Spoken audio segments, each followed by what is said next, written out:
This giant arrow is located out in a remote area in Utah's West Desert. It's 40 feet long, made from concrete, and it points directly toward Salt Lake City. So what's the story of this mysterious find? Who put it there, and why?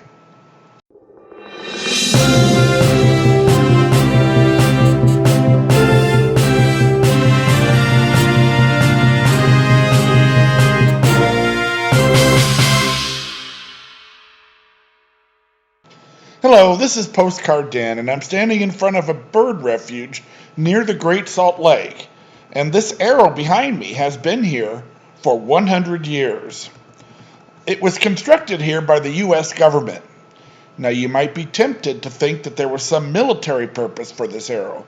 After all, there are active test ranges out here that are used for training of bomber crews. However, this arrow was not built by the military. It was, in fact, the Post Office Department that put it here. But why? In the early 1920s, U.S. mail was carried by railroad. In fact, the Post Office Department had rolling post offices located on board moving trains. The staff collected, sorted, and bagged the mail as it rolled down the tracks.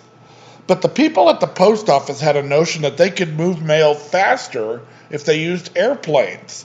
The United States had a ready cadre of available pilots who had returned from World War I, and the post office figured that those pilots could be pressed into service carrying mail.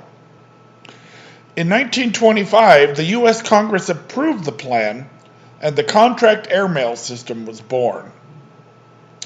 The first route was a transcontinental route that stretched between San Francisco and New York and passed directly over this arrow. Service began on February 15, 1926, nearly 100 years ago. Now, in this era of GPS navigation, it's really easy to take it for granted that a pilot will fly the airliner directly to the destination and not get lost. But 100 years ago, that wasn't such a certainty. GPS has been in general use only since the turn of this century. Radar was a technology that arose during World War II, and even radio communication wasn't in general use until the Great Depression. In the 1920s, the pilots of the era relied solely on visual reckoning for navigation. So when the Postal Department established the contract airmail routes, they built arrows like this one, 40 feet long, big enough to be seen from 5,000 feet in the sky. Each arrow pointed the way to the next arrow, and the next one was a dozen or so miles away. These arrows were all across the country, essentially a connect-the-dots pathway that the pilots needed to follow. Additionally, each of these arrows had a rotating beacon so the pilots could find it at night. Sadly, most of these arrows are now gone, having been removed for development. But if you get out into remote areas, arrows like this can still be found, even 100 years later.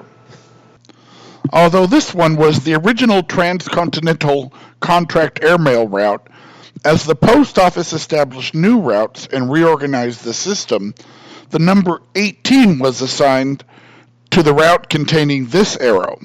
This was station number 59 on this route, which ran from San Francisco to Chicago, and the station was called Poverty Point.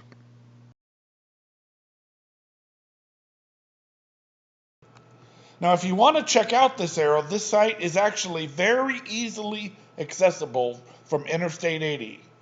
Yep, this 100-year-old arrow is both remote, yet freeway close. Just take exit number 77 and head to the frontage road on the north side of the freeway. There you'll see the Cargill Salt Plant and a sign pointing the way to the bird refuge.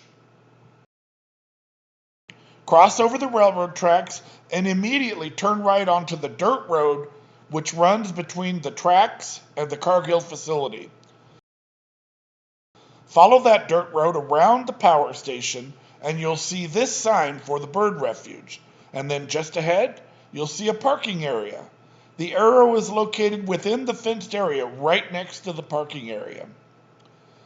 It's really fun to step out here and know that this concrete has been here for a century.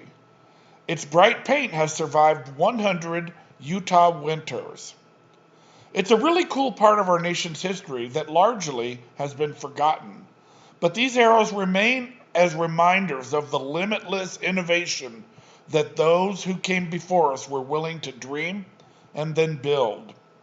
Yet most people race right by at 80 miles an hour, unaware of this history that's right next to the freeway.